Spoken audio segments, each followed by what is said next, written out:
Screen पर आप जिस खूबसूरत महिला को देख रहे हैं, इसका नाम है किरण। उम्र महज 27 साल। शादी के 5 महीने बाद दरोगा से इश्क लड़ाना भारी पड़ गया। पहले पति पर दहेज का केस करके दूसरी शादी के चक्कर में ये औरत कैसे मारी गई और क्यों दरोगा ने ही पुलिस महकमे की नाक कटवा दी, चलिए जानते हैं पूरे मामले को सिलसिलेवार तरीके से। 2024 में किरण की शादी होती है हमीरपुर के विनोद से। आपको बता दें, विनोद भारतीय सेना में तैनात है। शादी के करीब 1 महीने बाद विनोद ड्यूटी पर चला गया, लेकिन किरण चाहती थी कि वो उसके पास रहे। इन्हीं छोटी छोटी बातों को लेकर दोनों में विवाद शुरू हो गया। बात इतनी बढ़ गई कि करीब 5 महीने बाद ही किरण पति को बताए बिना मायके चली गई। उधर जब विनोद को जब इस बात का पता चला तो उसने डांट लगाई, लेकिन किरण कहाँ मानने वाली थी। दोनों में गाली गलौज शुरू हो गया और देखते ही देखते बात रिश्ता तोड़ने पर आ पहुंची। उधर किरण पति को सबक सिखाने के लिए नारी शक्ति का प्रदर्शन करती है। तुरंत थाने जाती है और पति के खिलाफ दहेज का केस दर्ज करवाती है। वो थाने में बताती है कि विनोद लगातार एक ब्रीजा कार और 2 लाख रुपए की डिमांड कर रहा है। शुरुआत में तो पुलिस ये सोचकर इग्नोर करती है कि नई शादी है, समय के साथ समझ जाएंगे।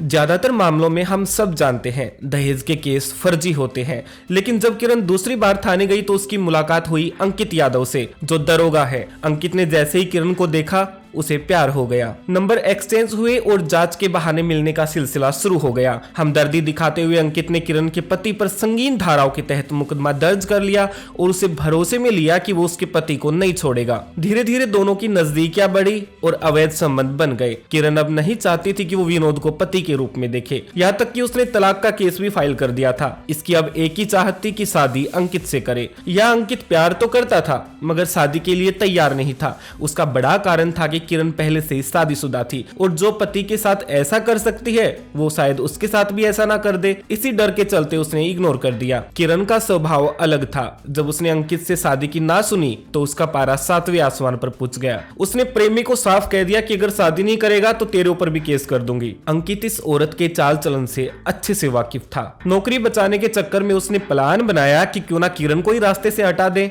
इसी मानसिकता के साथ 12 नवंबर को किरण को फोन करके बुलाया और अपनी स्विफ्ट कार में घुमाने ले गया। रास्ते में अंकित ने आखिरी बार फिर से समझाने की कोशिश की कि वो शादी की जिद ना करे, मगर शादी का टॉपिक शुरू होते ही दोनों में फिर से झगड़ा शुरू हो गया। अंकित ने तुरंत कार रोकी, गाड़ी से रोड निकाली और किरण के सर में मारकर हत्या कर दी। इतना ही नहीं, हत्या के बाद सारे कपड़े निकालकर किरण को रोड के पास फेंक दिया जाता है। अगली सुबह जब स्थानीय लोगों ने महिला को इस हाल में देखा तो जानकारी तुरंत नजदीकी पुलिस स्टेशन में दी गई। थाने वाले महिला को देखते ही जान गए कि ये तो किरण है, क्योंकि दरोगा का इसके साथ अफेयर था और सभी थाने में काम करने वाले पुलिस वाले इस बात से अच्छे से वाकिफ थे। पर अब सबसे बड़ा सवाल था कि आखिर हत्या किसने की। प्रारंभिक जांच में शक विनोद पर गया, क्योंकि हो सकता है दहेज का केस के चलते इसी ने पत्नी से बदला लिया हो। मगर विनोद का पता लगाया तो वो उस रोज ड्यूटी पर था, जिसके चलते ये साफ हो गया कि हत्या इसने नहीं की। किरण के मोबाइल की IPDR यानी कि लास्ट लोकेशन खंगाली। इसके साथ साथ उसके जब कॉल डिटेल्स को एनालिसिस किया तो लास्ट कॉल अंकित की थी। शक के चलते जब अंकित की लास्ट लोकेशन निकाली तो दोनों साथ थे। पुलिस ने कार्रवाई करते हुए अंकित को हिरासत में लिया